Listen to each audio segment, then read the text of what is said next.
Vi vil gerne vise dig, hvor nemt det er at sætte et par piggsåler på dit fodtøj, og egentlig også, hvor nemt det er at tage piggsålerne af dit fodtøj igen.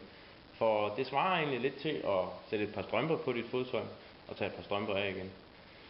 Ikke nok med, at det er lige så nemt, det er også stort set den samme bevægelse, du laver.